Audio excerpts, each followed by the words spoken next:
जय गुरुदेव, जय गुरुदेव, जय गुरुदेव। कोटि कोटि करूं वंदना, अरब खरब प्रणाम। चरण कमल बिसरू नहीं, जय गुरुदेव नाम। कोटि कोटि करूं वंदना, अरब खरब प्रणाम। चरण कमल बिसरू नहीं, जय गुरुदेव नाम। चरण कमल बिसरू नहीं, जय गुरुदेव नाम। जय गुरुदेव।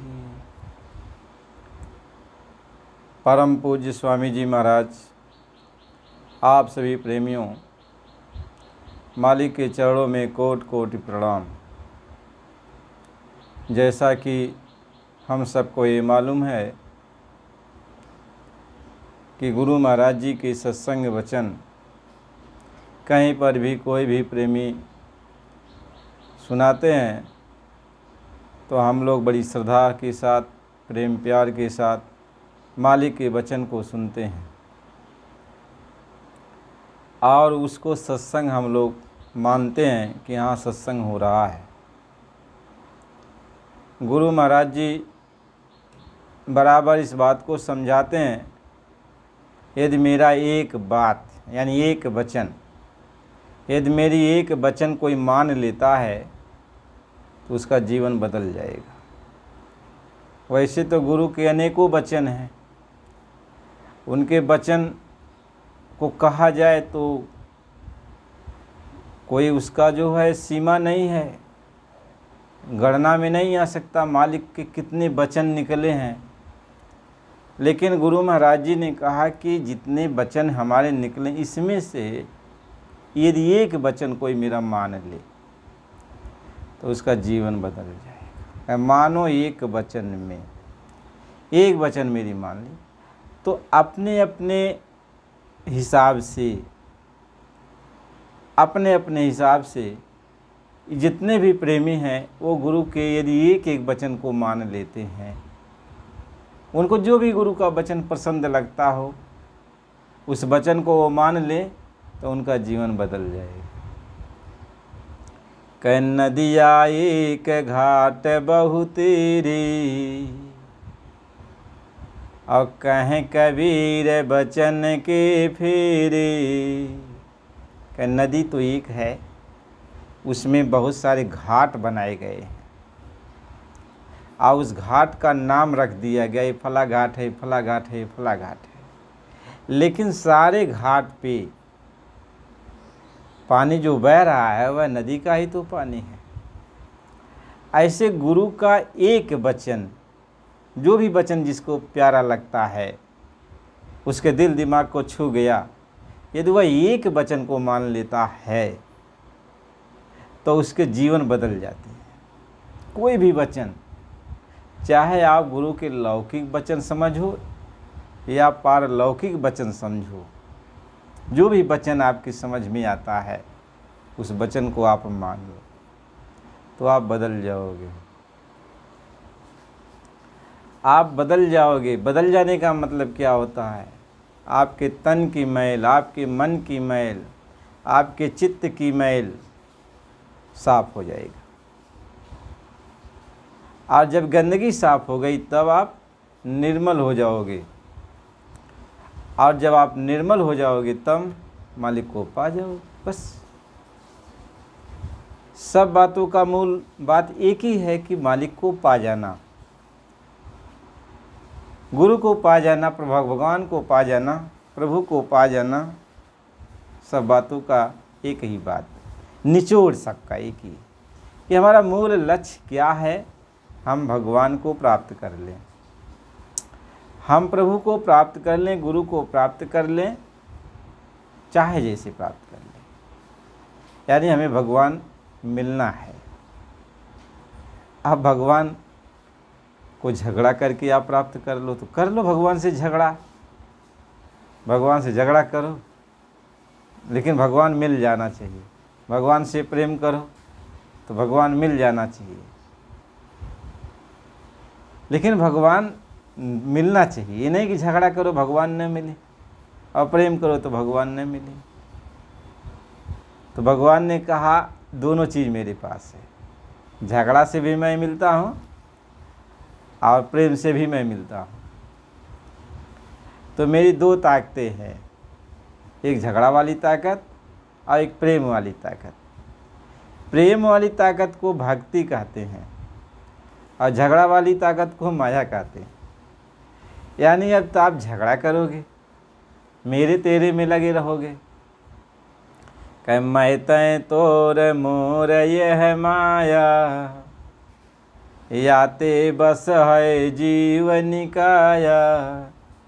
तो यदि मैं तय में लगेगा, झगड़ा में लग जाएगा, मेरा तेरा में लग जाएगा, तो मेरी ताकत जो माया की है वह तुम्हारे पास चली जाएगी।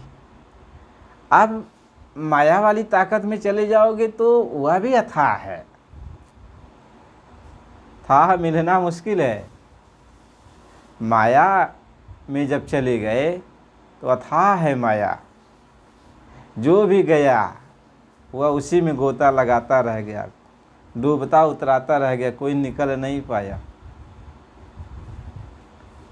महात्मा ये समझाते हैं कि माया की लहर संसार सब मगन है, और माया ने सा कहा संसार सोगी, और सुर नर मुनि सब उलटी गई की, और छोड़ी बैराग फिर भय भोगी।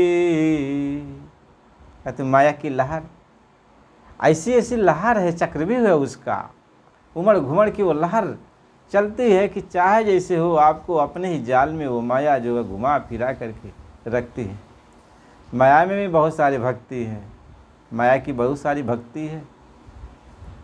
अब माया में भक्ति में लीन रहो, माया कहती भगवान से प्रार्थना करो। तो माया के अनेक रूप हैं। जब भगवान माया का रूप धारण करता है तो मायावी रूप, माया कहे मायापति भगवान।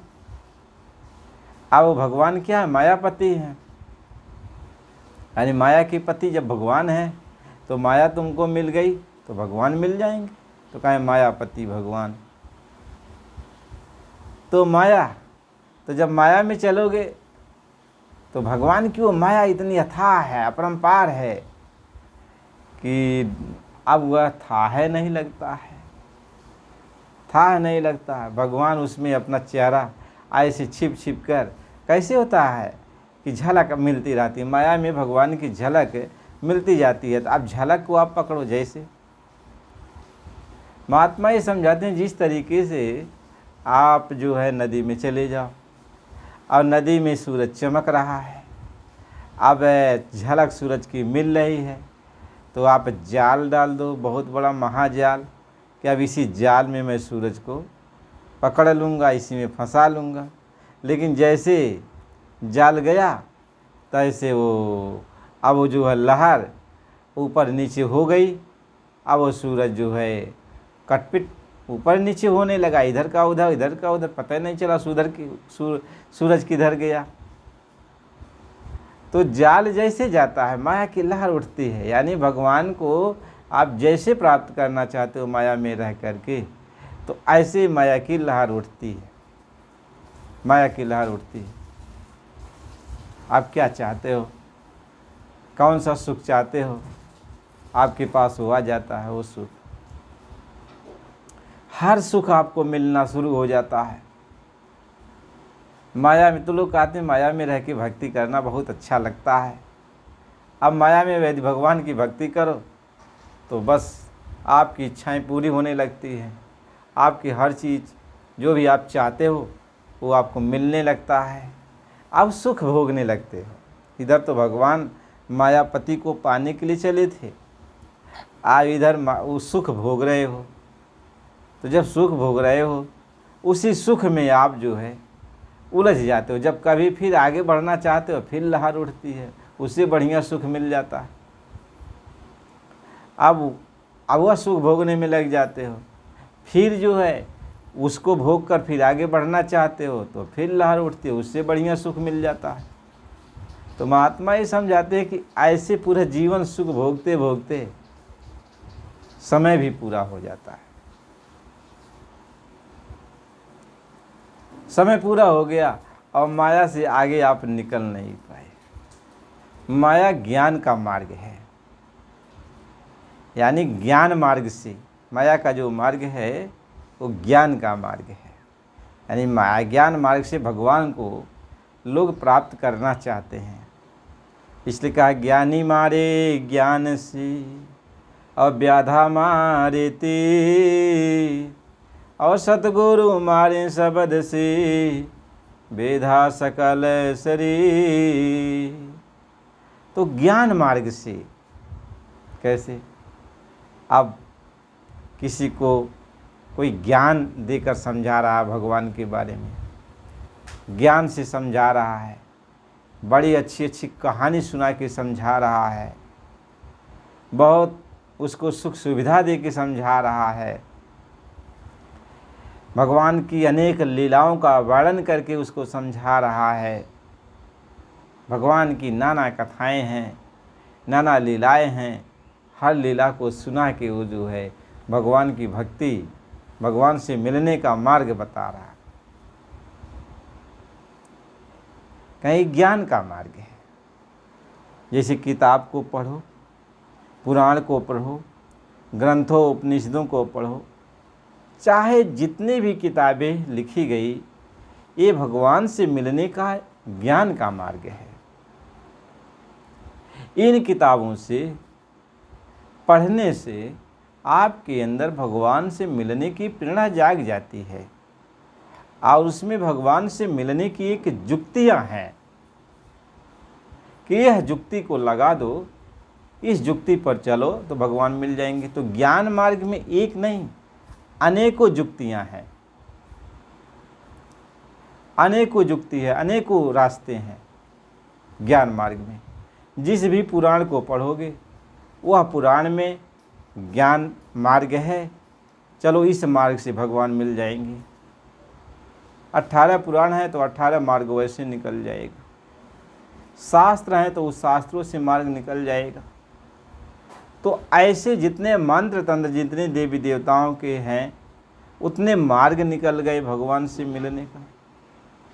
तो ऐसे भगवान से मिलने का अनेकों मार्ग ज्ञान से है। तो इसलिए कहा है कि ज्ञान पंथ कृपाणिक धारा और परत खगे से वार ना पार। कहीं ज्ञान का मार्ग ये तलवार की धार पर चलने के सदृश है, जैसे तलवार की धार पर कोई चले, यानी जरा सा ख्याल हटा तो तलवार की धार आपको 2 टुकड़ों में बांट देगी, यानी आप कट